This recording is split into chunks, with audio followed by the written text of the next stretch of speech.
Anda pernah dengar nggak Michael Saylor itu bilang Bitcoin itu kalau nggak ke $1 juta ya ke nol sekalian.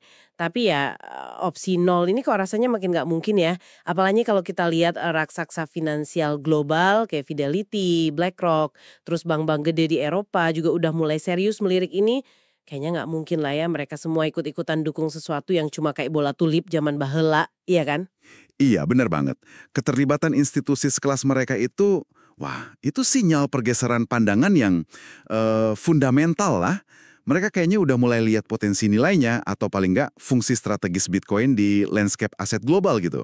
Nah, pas banget. Sumber kita buat pembahasan kali ini tuh kutipan transkrip video YouTube dari kanal Free Investing. Judulnya, Most People Have No Idea What Is Coming.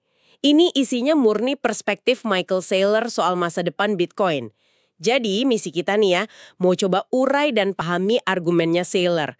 Kenapa sih dia yakin banget Bitcoin itu pilihan superior buat simpan kekayaan jangka panjang? Dibandingin sama yang biasa kita pakai lah, tabungan, obligasi, S&P 500, properti. Ini relevan banget loh, apalagi buat Anda yang lagi mikirin strategi jaga nilai aset buat masa depan. Oke deh, mari kita bedah bareng argumennya. Kita mulai dari dasarnya dulu deh. Kenapa ya Saylor ini kok kritis banget sama cara-cara konvensional buat nyimpen nilai atau uang? Kita mulai dari yang paling basic, rekening tabungan sama obligasi. Emang masalahnya apa sih menurut dia? Oke, jadi gini. Dalam perspektif yang disajiin sumber ini ya, isu utamanya itu yang dia sebut imbal hasil real negatif. Penjelasannya gini, anggap Anda dapat bunga tabungan 5% setahun. Tapi, kalau inflasi moneter, jadi pertambahan jumlah uang yang beredar itu, malah 7%, 8%, atau bahkan 9% di periode yang sama. Nah, secara real, daya beli uang Anda itu malah turun gitu. Saylor bahkan bikin hitungan ekstrim di argumennya. Katanya, kalau tren ini jalan terus, 100 tahun lagi, nilai $1 juta yang Anda simpan hari ini bisa nyusut jadi setara daya beli $30.000 aja. Wah, gila juga ya penyusutannya. Kalau gitu obligasi gimana? Kan sering dibilang lebih aman tuh. Nasibnya sama aja di mata dia. Argumennya mirip-mirip. Obligasi mungkin kasih kupon bunga ya katakanlah 3,5% atau 4%. Tapi kalau mata uang yang dipakai buat bayar bunga dan pokoknya itu sendiri nilainya turun karena inflasi, gara-gara jumlahnya ditambah terus sama kebijakan moneter, ya sekitar 7-8% setahun gitu. Ya pemegang obligasi tetap aja rugi daya beli kan? Saylor bahkan bilang itu proposisi yang rugi dari sananya. Bisa hilang 97% nilai kekayaan real dalam waktu 3 generasi.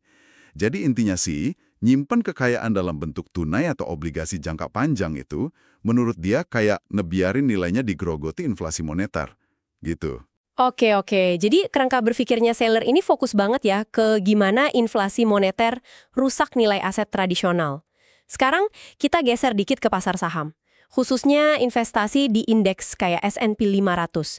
Ini kan strategi yang umum banget direkomendasiin buat pertumbuhan kekayaan jangka panjang. Betul. Dan itu jadi dasar argumennya kenapa perlu alternatif kayak Bitcoin.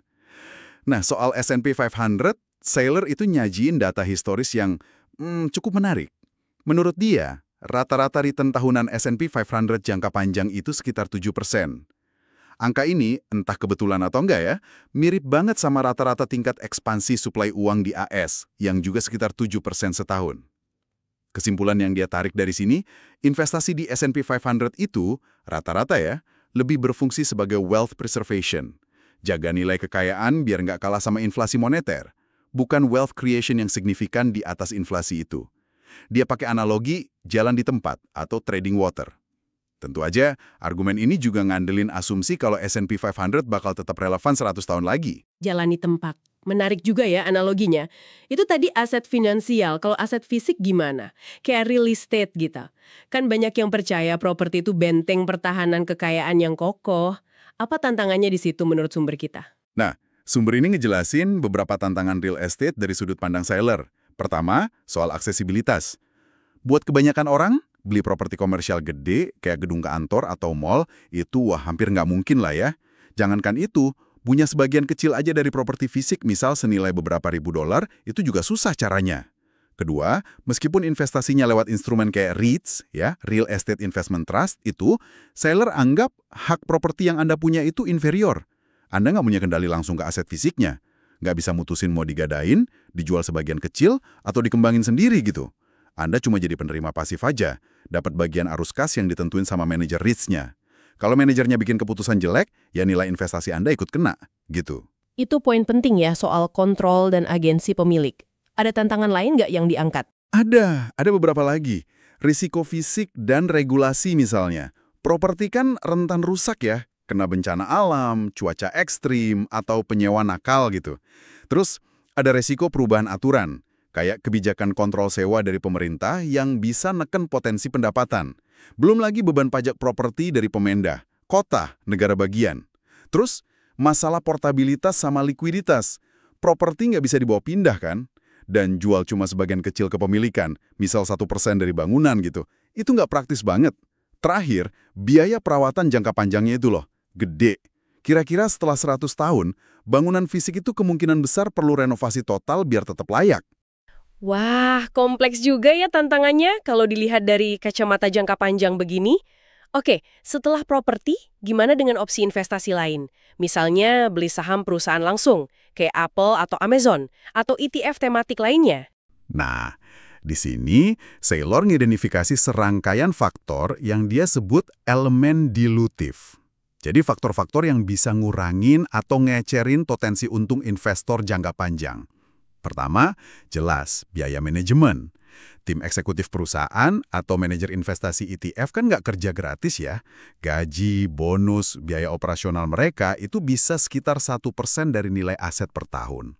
ETF disebut bisa 90 basis poin, 0,9%. Kedengarannya kecil, tapi kalau diakumulasi puluhan tahun, ini bisa makan porsi lumayan loh dari total kekayaan Anda, bisa sampai 20% katanya. Kedua, risiko terkait tenaga kerja. Perusahaan bisa kena isu buruh atau tuntutan serikat pekerja, yang ujung-ujungnya bisa minta porsi profit lebih gede. Ini bisa neken nilai ekuitas pemegang saham. Ketiga, risiko kompetisi. Ini mah udah pasti ya, dalam bisnis, selalu ada potensi muncul pesaing baru dengan produk lebih bagus atau model bisnis lebih efisien. Kita lihat aja contohnya, gimana Google ngalahin Yahoo dan AOL, atau gimana Xerox dan Kodak meredup karena perubahan teknologi. Iya sih, resiko kompetisi sama disrupsi teknologi memang selalu ada ya. Apalagi elemen dilutif lainnya. Keempat, ya risiko teknologi ini sendiri. Produk andalan perusahaan bisa jadi usang karena ada teknologi baru. Contoh gampangnya kamera film diganti digital. Atau mungkin sumber energi tertentu nanti diganti sama yang lebih efisien. Kelima, ada risiko eksekusi. Manajemen perusahaan, sepinter apapun, bisa aja salah ambil keputusan strategis atau ngeluarin produk yang gagal di pasar. Contoh klasiknya kayak kasus New Coke atau masalah ban Firestone dulu. Terakhir, yang nggak bisa diabaikan juga, resiko geopolitik atau force major.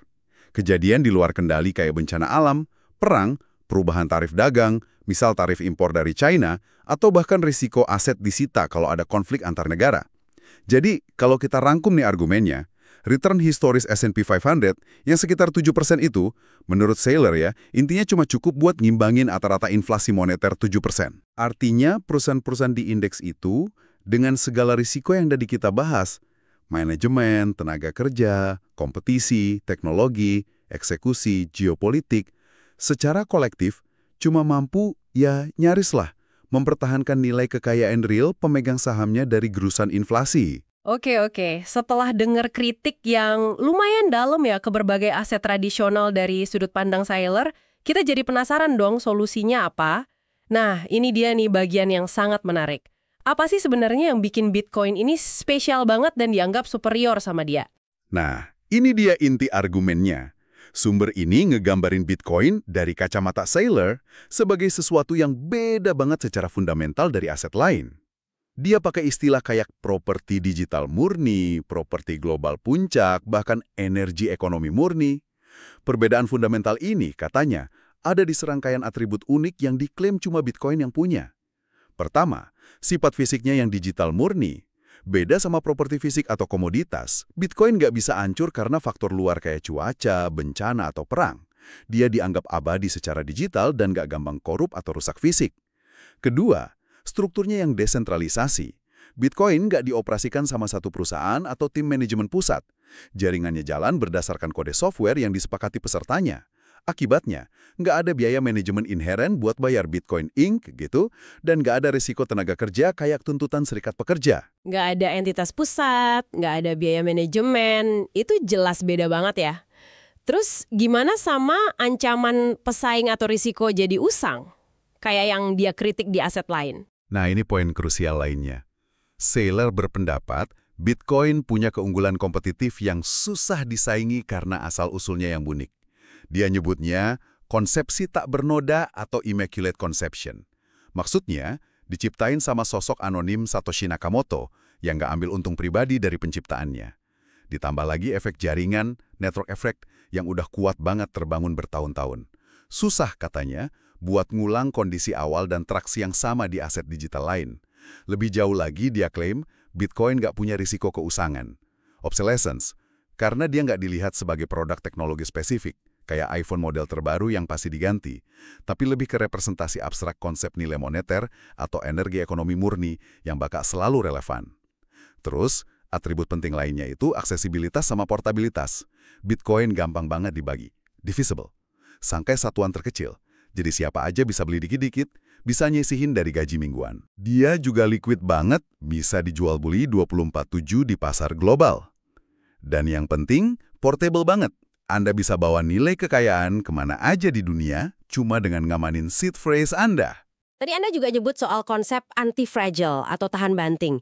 Bisa dijelasin lebih lanjut nggak gimana ini berlaku ke Bitcoin menurut argumen ini? Ya, anti-fragile menurut Carlton Hubs adalah kata kunci dalam pemahaman kita, termasuk fase-fase awal distribusi Bitcoin yang tidak terkenal oleh para pionir. Ya, konsep anti-fragile dari Nassim Taleb itu bagian penting dari narasi Saylor soal Bitcoin. Maksudnya, jaringan Bitcoin dirancang sedemikian rupa sehingga nggak cuma tahan sama guncangan atau kegagalan di ekosistemnya, tapi justru bisa jadi lebih kuat karenanya. Contohnya gini, kalau ada perusahaan tambang Bitcoin bangkrut karena manajemen risikonya jelek, atau bursa kripto gede kayak BlockFi atau Celsius yang disebut di sumber, gagal, jaringan Bitcoin inti itu sendiri nggak ikut ambruk. Risiko itu ditanggung sama pelaku usaha spesifik itu, bukan sama protokol Bitcoin atau pemegang Bitcoin, apalagi kalau nyimpennya bener di cold storage, dompet offline gitu. Analoginya kayak model waralaba McDonald's. Pusatnya, jaringan Bitcoin, relatif minim risiko operasional, sementara franchisee-nya, penambang, bursa, dan lain-lain, yang ambil dan nanggung risiko bisnis harian. Nah, pemegang Bitcoin malah bisa untung kalau pelaku ekosistem ini berhasil inovasi, tapi relatif aman kalau mereka gagal. Menarik ya, konsep anti-fragile ini malah ngebalik narasi umum soal resiko.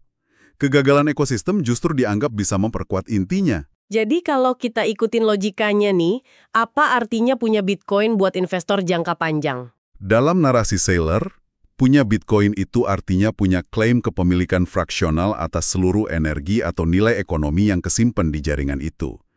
Karena suplai Bitcoin dibatasin matematis sampai 21 juta koin, jadi punya satu Bitcoin itu artinya Anda punya 1/21 juta bagian dari total energi moneter di jaringan Bitcoin. Dan klaim ini, menurut keyakinannya, berlaku selamanya, 100 tahun, 100 tahun, bahkan 1000 tahun ke depan. Ini pandangan Bitcoin sebagai aset penyimpan nilai digital permanen. Kita tadi sempat singgung di awal soal adopsi institusi besar. Gimana Saylor mengartikan fenomena ini? Keterlibatan institusi keuangan raksasa kayak Fidelity yang ngelola triliunan dolar, BlackRock, manajer aset terbesar dunia, bank-bank Eropa, dan lainnya, itu dianggap validasi krusial banget. Ini nandain kalau Bitcoin mulai diakui sebagai kelas aset yang sah dan relevan di tingkat global. Bukan lagi cuma fenomena retail atau teknologi pinggiran. Beberapa tonggak penting yang disebut di sumber buat nguatin pandangan ini tuh peluncuran ETF spot Bitcoin di AS yang bikin investor institusi dan retail lebih gampang dapat exposure. Terus normalisasi aturan akuntansi, kayak FASB Fair Value Accounting, yang bikin perusahaan AS bisa laporin nilai Bitcoin sesuai harga pasar, bukan harga beli, jadi lebih real nilainya. Sama peristiwa halving yang periodik itu, yang motong hadiah buat penambang jadi setengah, jadi ngurangin laju inflasi pasukan baru Bitcoin. Semua ini dilihat sebagai perkembangan signifikan yang dukung narasi bullish jangka panjang. Apa yang menarik di sini tuh jangkauan globalnya. Beda sama aset lokal kayak KPR rumah di Arkansas, yang mungkin cuma bank lokal yang minat, Bitcoin ini diminati pemain keuangan seluruh dunia. Argumentasinya emang kebangun cukup sistematis ya. Nah, kalau ada yang ngerasa argumen ini masuk akal, terus tertarik mikirin Bitcoin, berapa lama sih horizon waktu investasi yang disaranin Saylor? Sumber ini nekenin banget pentingnya horizon waktu yang panjang. Saylor nyaranin minimal 4 tahun. Kenapa? Karena kalau jangka waktunya lebih pendek, misal 4 bulan, 4 minggu, atau 4 hari, pergerakan harga Bitcoin bisa volatil banget dan bikin cemas investor. Tapi, dengan perspektif 4 tahun, volatilitas jangka pendek jadi kurang relevan. Bahkan, dia klaim kalau Anda bisa pegang Bitcoin 10 tahun, Anda bakal kelihatan kayak jenius.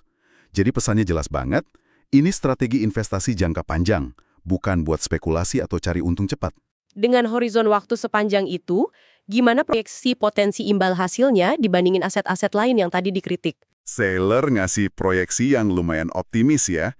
Dia perkirain potensi apresiasi harga Bitcoin jangka panjang bisa sekitar 14% per tahun. Kalau kita anggap inflasi moneter tetap di kisaran 7%, kayak argumen sebelumnya, berarti Bitcoin berpotensi ngasih imbal hasil real di atas inflasi sekitar 7% per tahun. Ini dikontrasin banget sama pandangannya ke S&P 500 yang dianggap 0% real dan real estate yang mungkin cuma 2% real. Itu pun kalau investornya jago banget dan untung. Kalau kita coba tarik ke gambaran lebih luas ya, Saylor percaya kita sekarang ini lagi ada di titik infleksi atau kritikalitas. Criticality ya, istilah dari fisika nuklir gitu, momen pas reaksi berantai mulai jalan sendiri. Dia anggap Bitcoin udah nyampe titik ini, udah hidup dan nggak bisa dihentikan lagi. Tapi nah ini inti peluangnya. Sekitar 99,8% modal dunia itu belum sepenuhnya ngakuin atau adopsi Bitcoin, justru karena info dan pemahaman soal potensi Bitcoin ini belum nyebar luas dan diterima universal, disitulah letak peluang asimetris yang gede buat mereka yang paham duluan. Tapi kan nggak bisa dipungkiri, volatilitas Bitcoin memang tinggi banget. Harganya bisa naik turun gila-gilaan. Gimana Saylor ngejelasin atau ngejustifikasi volatilitas ini? Ya, sumber ngakuin kalau volatilitas Bitcoin saat ini memang masih tinggi. Disebutin di kisaran level 50-an gitu. Dan ini udah turun dari level 80-100-an dulu. Saylor prediksi sih, seiring makin matangnya Bitcoin sebagai kelas aset dan makin luas adopsi perbankan global, tingkat volatilitasnya bakal cenderung turun. Tapi, dia juga realistis. Volatilitas Bitcoin kemungkinan bakal tetap lebih tinggi dibanding aset tradisional kayak S&P 500 yang volatilitasnya biasa diukur pakai VIX, biasanya belasan aja kan? Saylor nyebut angka 16. Saylor proyeksiin volatilitas Bitcoin mungkin stabil di masa depan di sekitar level 21. Menariknya, dia nggak lihat volatilitas ini negatif murni. Dia malah nyebutnya vitalitas, cerminan dari utilitas atau kegunaan Bitcoin sebagai jaringan transaksi global dan potensi leverage ekonomi yang dipunyainya. Makin berguna dan diadopsi, makin banyak aktivitas, ya kecermin di volatilitas harganya. Ada nggak sih proyeksi harga spesifik yang dia kasih, meskipun kita tahu ini spekulatif banget? Dia memang ngasih semacam ramalan Bitcoin yang dia sebut aturan 21. Prediksinya itu harga Bitcoin berpotensi nyampai $21 juta per koin dalam 21 tahun. Didorong pertumbuhan tahunan rata-rata AAR 21% dengan volatilitas juga di level 21. Tapi dia nekenin banget, perjalanannya ke sana nggak bakal lurus mulus. Bakal ada gejolak gede, periode naik tajam surges, diikuti turun dalam drawdowns. Meskipun laju pertumbuhan presentasinya mungkin melambat dibanding awal-awal yang eksponensial, dia tetap yakin Bitcoin bakal terus ngalahin aset lain kayak S&P 500, bahkan dalam 20 tahun ke depan. Alasannya balik lagi ke argumen fundamentalnya. Bitcoin dianggap lebih murni, tanpa biaya manajemen inherent, lebih berguna sebagai jaringan nilai global, dan bebas dari berbagai risiko spesifik perusahaan, kayak risiko CEO, tenaga kerja, rantai pasok, tarif, dan lain-lain. Jadi kalau kita simpulkan nih, apa pesan utama dari semua paparan Saylor ini buat Anda, pendengar kami? Pesan inti yang mau disampaikan Saylor lewat sumber ini adalah, buat Anda yang bisa paham potensi dan karakteristik unik Bitcoin kayak yang udah dia urain, Anda saat ini punya semacam keunggulan informasi 21 tahun. Anda dianggap tahu sesuatu yang fundamental, yang mayoritas modal dan pelaku pasar dunia belum sepenuhnya sadar atau hargai. Dia lihat ini sebagai alfa, informasi berharga yang nggak boleh disia-siain. Dia dorong pendengarnya buat bertindak berdasarkan pemahaman ini. Mulai bangun posisi atau mesin penghasil kekayaan yang nyambung ke jaringan Bitcoin. Karena menurutnya, ini kesempatan langka, mungkin sekali seumur hidup, buat secara signifikan ngubah takdir finansial Anda dan generasi penerus Anda lewat potensi pertumbuhan kekayaan yang dia yakini luar biasa. Baiklah, kita baru aja nih melakukan pembahasan mendalam soal argumen Michael Saylor seperti yang disajikan di sumber tadi ya. Intinya, dia memposisikan Bitcoin sebagai properti digital superior buat simpan nilai jangka panjang. Dengan keunggulan fundamental yang katanya ngatasin berbagai keterbatasan dan resiko di aset tradisional kayak tabungan, obligasi, saham indeks, maupun properti fisik. Penting banget buat kami tekanin lagi ya, fokus pembahasan kita kali ini tuh buat maparin dan bantu Anda memahami sudut pandang spesifik Michael Saylor yang ada di sumber itu. Kami nggak dalam posisi buat dukung, nyanggah, apalagi ngasih rekomendasi investasi berdasarkan argumen ini. Tujuan kami murni bantu Anda ngurai alur pikirannya. Setiap keputusan investasi harus selalu didasarin riset independen Anda sendiri, pemahaman risikonya, dan cocoknya sama profil serta tujuan finansial pribadi Anda. Salah satu poin menarik yang diangkat Saylor tadi kan soal sifat anti-fragile Bitcoin ya, di mana kalau ada entitas di ekosistemnya gagal kayak bursa atau penambang, itu nggak langsung ngerusak jaringan intinya, malah bisa jadi nguatin. Nah, ini jadi ngarah ke satu pertanyaan reflektif buat Anda bawa pulang nih. Kalau gitu, jenis kepercayaan, trust, macam apa sih yang sebenarnya dibutuhin buat megang Bitcoin jangka panjang? Gimana bedanya sama kepercayaan yang kita kasih ke institusi keuangan mapan atau perusahaan tradisional yang punya manajemen, kantor fisik, dan aturan yang jelas? Apakah ini nuntut model penilaian risiko dan kepercayaan yang secara fundamental beda? Sesuatu yang menarik buat Anda pikirin lebih lanjut deh.